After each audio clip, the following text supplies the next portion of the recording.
Welcome into the Donnie Mays Coaches Show. I'm Brandon Lowe, alongside the head coach of the Black Eagles, Donnie Mays. Coach, got to be feeling pretty good. Game one's in the books, and you got a victory over the rival Patriots up here on their own field. It's always a big win when you can beat those guys. And I have people calling me after the game saying, "Hey, you can go 1-9 now because you beat George Washington." So, that's not the goal, but it's fun to make people happy. And, right. The city of South Charleston and Dunbar, they get ecstatic when you beat George Washington. So that was really good for us. Game one, there's always the good, the bad, and ugly, right? You have the good stuff, you have some of the bad stuff you want to get rid of, and then you have the ugly stuff you just want it to go away. What's some of the good, what's some of the bad, what's some of the ugly you got out of game one? I thought we played really well. I thought we executed really well. I thought our kids did a nice job of putting together the game plan. The effort and energy was second to none since I've been here. That was one of the best performances we've had as far as just like going after the football whenever it's on the ground, chasing ball carriers, running routes. I mean, we graded out really high in those areas. The things that I'd like to get rid of is the turnovers. We had a couple fumbles. We got one back, and then we threw an interception. So we got to get those things fixed, and the penalties, the stupid penalties.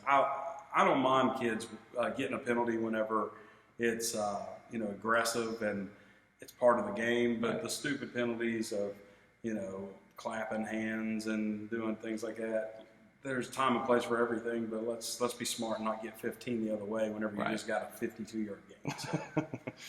Well, also a couple guys and Jason Barrett, the freshman. There was a couple freshmen that were great as well, and did some things in the backfield. Of course, you had some guys that you listed.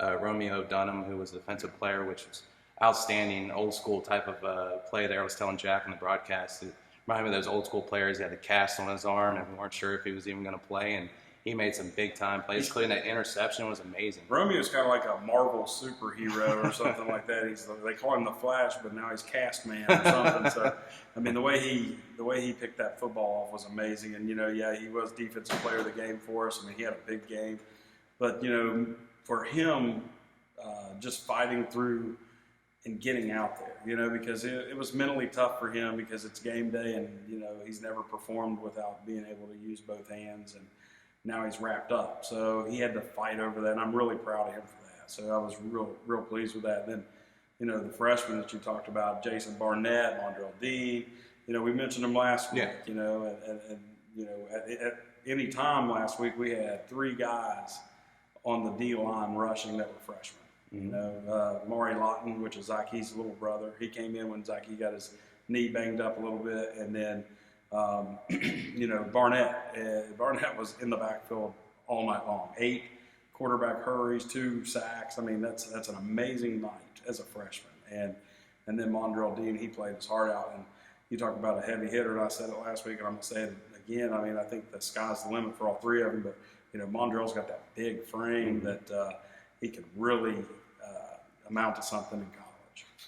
Let's stick with the freshman. We talked about him last week, Trey Dunn.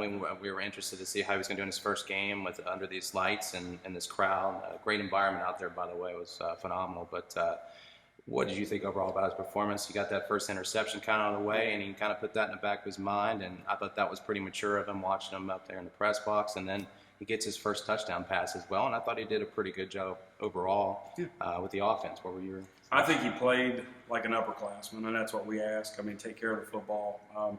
He completed 55% of his passes that night, which is, we need to be in the 60s and 70 range to be really successful. Probably put the ball in the air a little bit more as the season gets on and he gets a little more comfortable. But, right now we just wanted to play football and, get him basic stuff. And I thought he did a really good job executing the offense, making sure guys were lined up in the right place and putting the ball in space when he had to. I mean, we basically took shots last week, and 138 yards later, he hit 5 of them. So it was a good night. One of them turned into a touchdown for us. So, I'm getting all those monkeys off your back. Completing your first pass, throwing your first touchdown, throwing your first interception. He's done all that in his first game, and I thought he did an outstanding job of just controlling what we need to do. All right, game one's done, so we move into game two. Big one there at Lately Field, Capitol. First off, how's practice been? You had this kind of weird weekend where it's lumped in that second game. We got the Labor Day weekend, so school's kind of out and getting these kids roped in and getting them back into practice plus school. How's practice has been preparation so far? Well, I mean, today I think we practiced like a bunch of freshmen. So, mentally, I don't think it was the best practice we've had, but like you said, we've got to get them back, and we have 2 more days to prepare to get that right. But hopefully they get their minds right and bring it out there tomorrow, because it's a big game. I mean, Capital's a good football team. I mean, they played a good Johnson Central football team down to the wire. They made some mistakes, and Johnson Central took advantage of them, which, good football teams do that. So, I look for it to be a really good football game. I think that Capital's got some tremendous skill guys. Their quarterback has a very strong arm, and the thing that scares you about Capital, though, is, kids like Knox and, KJ Taylor and guys like that can take it to the house, and they're special teams. You have to be smart in those areas, and you have to game plan those. I mean, I think a lot of people don't game plan special teams like they should, but we spend a lot of time on it. So hopefully it pays off. So ultimately, just the conclusion, the things that is basically containing some of the skill players for Capital, maybe getting a little pressure on their quarterback is kind of the things. Plus, your young quarterback on the road for the first time too. Right. So some of those things probably go into your game. Yeah, they have a young quarterback too. I mean. Yeah. I think that it's just going to be a battle of up front. I think that the most disciplined football team, on Friday night usually wins, and guys that are better up front.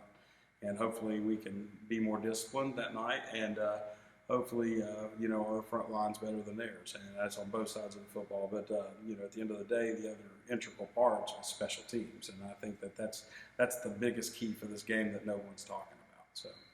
Coach, good luck. Lately failed Capital. We'll be rooting for you, and hopefully 2-0 at the end of Friday night. All right, appreciate it. Is your furniture so old the dog has stopped chewing on it? Then you need to get to Charleston Furniture Direct in Nitro. Charleston Furniture Direct does business differently than its competitors. We run a no-frills business in a clean, budget-friendly warehouse, which allows us to offer our name brand furniture 30 to 70% less than other retailers. For more information, search us on Facebook and be sure to check out our reviews.